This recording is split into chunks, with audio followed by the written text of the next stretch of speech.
हमारी परिक्रमा का 84वां दिन है और आज रात्रि में हमने रति राम जी कुलस्ते जो हमारे केंद्रीय इस्पात मंत्री फग्गन सिंह कुलस्ते के गोत्र के हैं और भारतीय जनता पार्टी के मंडला विधानसभा निर्वाचन क्षेत्र से यहाँ से सांसद रहे और राज्य मंत्री भी रहे मध्य प्रदेश में और केंद्र में जो है इस्पात ऊर्जा खनिज मंत्री रहे।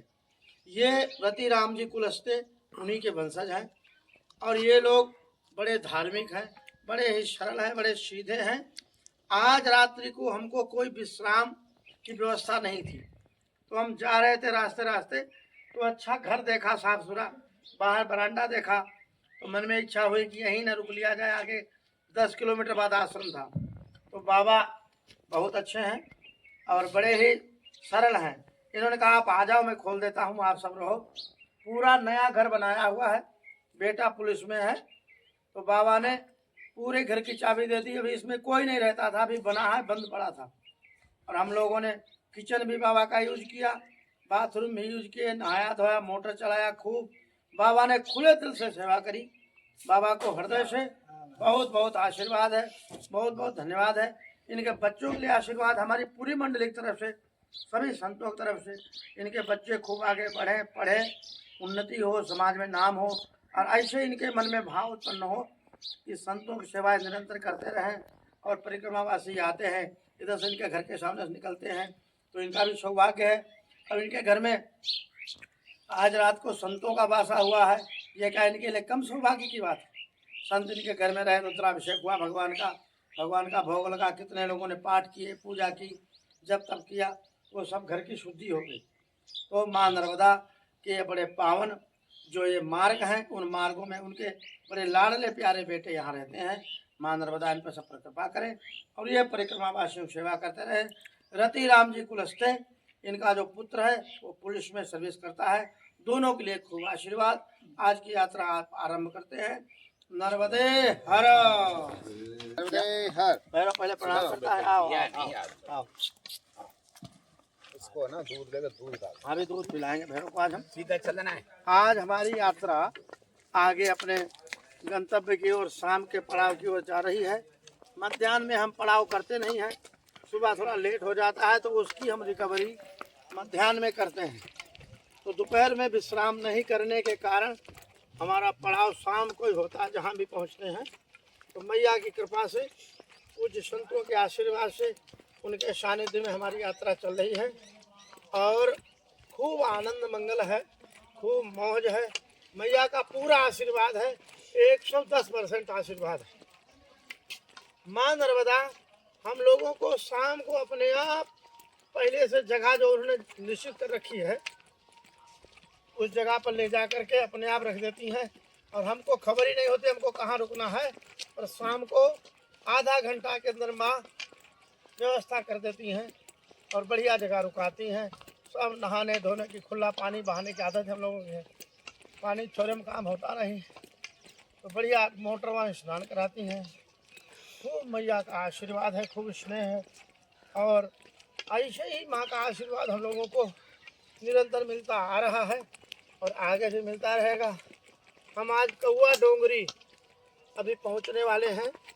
कौआ डोंगरी से आगे पहाड़ी का रास्ता आ जाएगा, जंगलों का रास्ता आ जाएगा और परिक्रमा बढ़ती है अमरकंटक की ओर। सभी संतों को और सभी महापुरुषों को माँ ऐसे आशीर्वाद प्रदान करती रहे। खूब सबका आशीर्वाद लोगों को मिलता रहे। नर्मदे हर। देखो जीवन में कई बार आप जो सोचते हैं वो नहीं होकर के उसे बढ़िया होता है, जो आप सोच भी नहीं सकते वो होता है। और कई बार आप जो सोचते हैं उसका 10 नया पैसा भी नहीं होता। तो ये अंतर क्यों है? इसका नाम है ईश्वर इच्छा। भगवान की इच्छा जैसी होती है वही होता है। कई बार हमारी इच्छा से थोड़ा बहुत मेल खा जाता है तो हमको लगता है कि हमने जो चाहा था सो ही हो गया, थोड़ा सा कम रह गया, बाकी हो गया। और कई बार हमारी इच्छा से बिल्कुल विपरीत होता है। तो वो ईश्वर की इच्छा से हमारी इच्छा जब थोड़ी बहुत मेल खाती, सात्विक भाव मन में होता है, जब वो इच्छा हम करते हैं, जो सात्विक भाव में इच्छा होती है वो ईश्वर इच्छा होती है, वो मेल खाती है भगवान की इच्छा से। और जो सात्विक भाव नहीं होता है, वो इच्छा होती है, तो वो इच्छा मेल नहीं खाती, वो पूरी नहीं होती। तो जीवन ऐसा ही है, उसमें निरंतर परिवर्तन होता रहता है। जो आज है वो कल नहीं, जो कल था वो आज नहीं। यहाँ हर दिन आपको नया जीवन में अनुभव होता है। जो आपको आज मिले लोग वो कल नहीं मिलेंगे, जो कल मिले थे वो परसों नहीं मिले।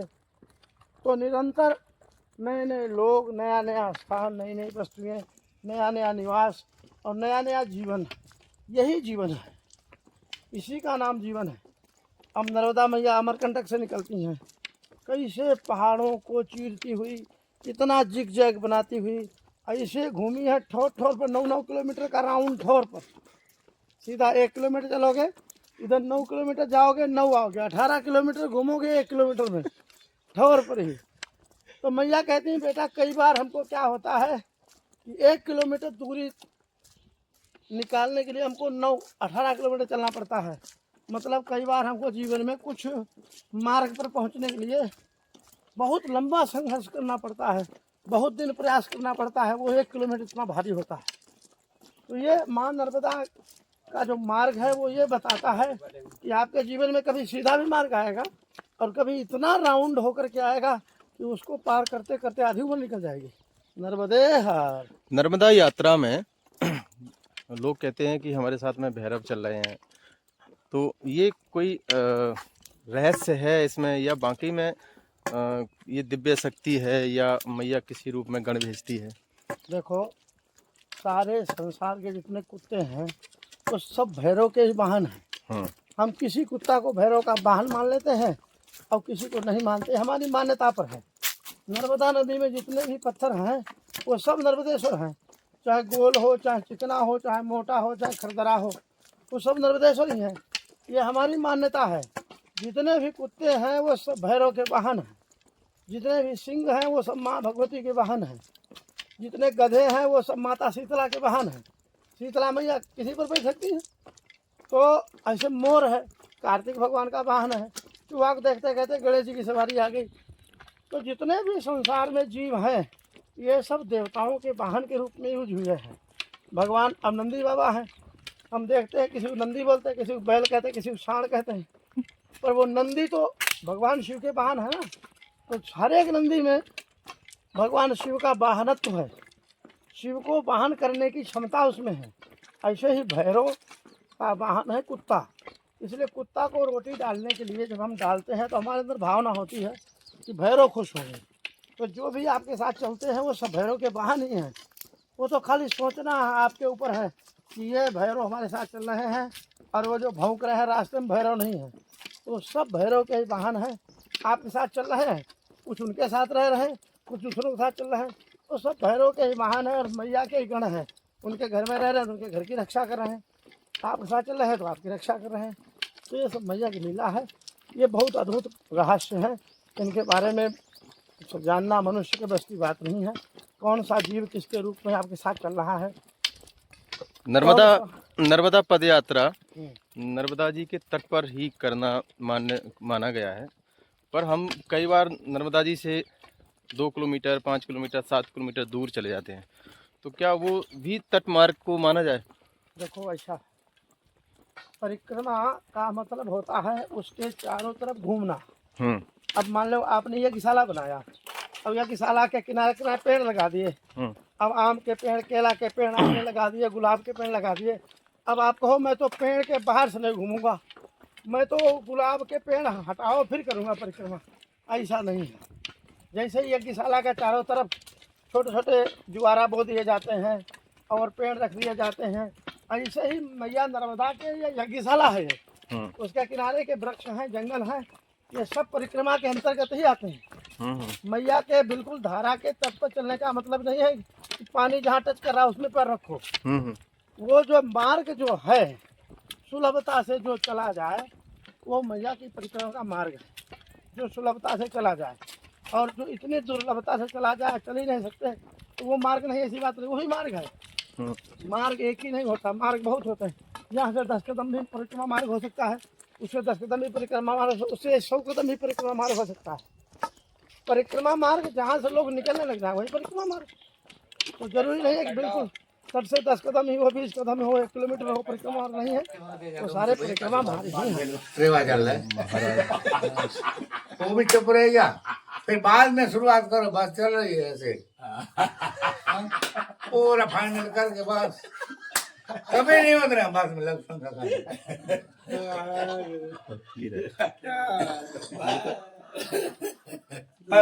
आप लोग नीचे उतरो, दूर जाओ, कहाँ ढूंढो तो कंडक्टर पर जल्दी आ जाओ, सवारी चला बस भी छूट जाए। डिपो में पहुंचती बस तो धुलती है। महाराज जी थोड़ा गुरु भाई को हमारे देना थोड़ा प्रसाद। अरे आपके हाथ का देते हो, आपके हाथ नहीं, अपने अपने हाथ का बना असली चूना का मामला है, ज्यादा कम हो जाए खा नहीं सकती। सुपारी भी है, सौंग इलायची भी है। खा दे छोड़ेगा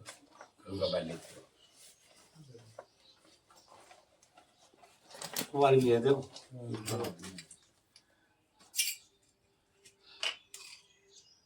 हाँ खाओ यार। बड़ी थोड़ी काट में हाँ मना कर दो। मैं बोलती आप क्या चाहिए, एक लौंग दे दो उनको, एक लौंग लौंग ये दिया, एक लौंग अपने हाथ में दे दो। भगवान कहाँ से बता रहे हैं? कौन सी लड़का लो? नर्मदापुरम। अच्छा यही मध्य प्रदेश है? नहीं चाय पी ली, अब चाय भी अभी है तो रुकोगे तो आसन उसमें कुटी में लगा लो। दोपहर विश्राम करेंगे। हाँ हाँ इसमें मिलकर सब भोजन पानी। कहाँ से दीक्षित है? महाराज हम क्रिया योगी है। अच्छा अच्छा। लाहिड़ी मावाजी। हाँ श्यामाचरण लेडी। हाँ उन्हीं परंपरा से श्यामाचरण क्रिया लेडी। योग से। हाँ बंगाली। बनारस में मीर घाट पर स्थान श्यामाचरण लेडी। खूब जानता हूँ, बहुत सिद्ध संत थे, बहुत क्रिया योगी थे। तो जल्दी खाओ। ले ले लो, थोड़ा ले लो, क्या नाम है? खाते हैं गुरु जी कितना देना भैया? हाँ ले लो प्रसाद है, ले लो। नर्मदा ये दम भी लगाते हैं हमारे। आज फाल्गुन मास की अमावस्या तिथि को हम लोगों ने माँ नर्मदा के घाट पर बहुत दिव्य स्नान किया, जलपान किया, फलाहार किया। अब आगे की यात्रा यहाँ से आरंभ हो रही है। यहाँ पर पूज्य संत भारती जी महाराज विराजमान हैं, जो बहुत ही दिव्य महापुरुष हैं, बड़े तपस्वी हैं। नर्मदा परिक्रमा केवल परिक्रमा नहीं है, ये एक बहुत बड़ा धार्मिक आध्यात्मिक पैकेज है। इसके अंदर में दिव्य स्थानों का दर्शन, दिव्य संतों का दर्शन, दिव्य भगवान के भावों का अनुभव होना और दिव्य दिव्य स्थान में जाकर स्नान करना और अद्भुत अनुभूतियाँ होना, ये बहुत अद्भुत है। माँ नर्मदा की बड़ी कृपा होती है, तब जाकर के नर्मदा परिक्रमा करने का सौभाग्य किसी को मिलता है। नर्मदे हर अभी नर्मदे हर। आ जाओ आ जाओ आ जाओ। आप तो आ जाओ रहने वाले आपका नंबर रहोगे ना। आज पूज्य स्वामी जी महाराज भारती जी महाराज की कुटिया में हम आए और आज इतना आनंद हो रहा है, क्या बताएं। आज नर्मदा परिक्रमा आज 84वां दिन है, 84 आज जो है 84 कटी गई मान लो। हो गया।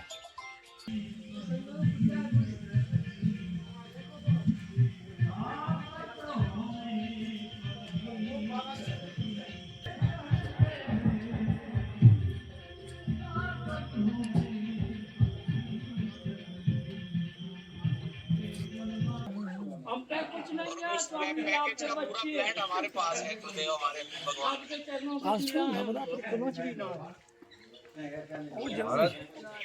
सबको बांट के थोड़ा मुझे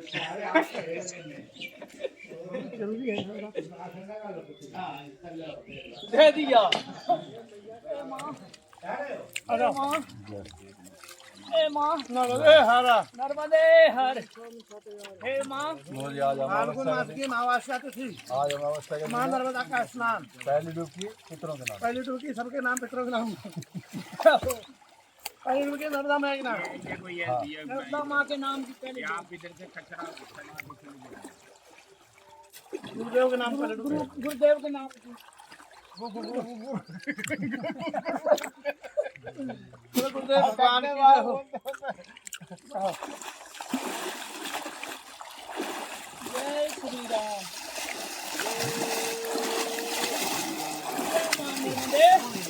माँ माँ नर्मदा सात सर्वदा।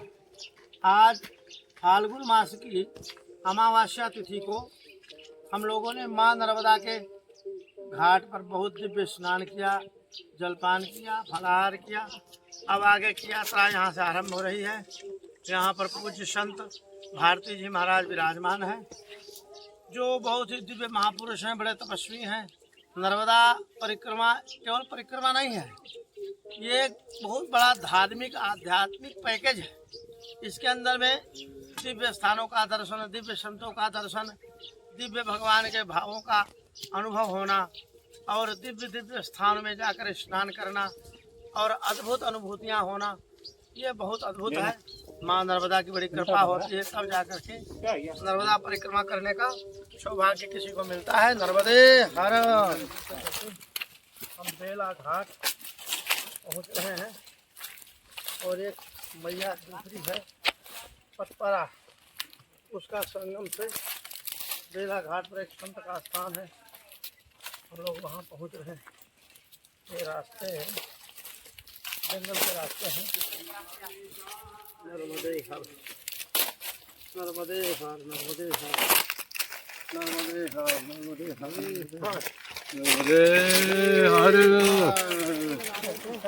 तो हमको लोगों ने कहा कि महाराज आप जैसे अमरकंटक में ऊपर बढ़ेंगे तो मैया का स्वरूप आपको एकदम दिव्य मिलेगा, कल कल करती हुई।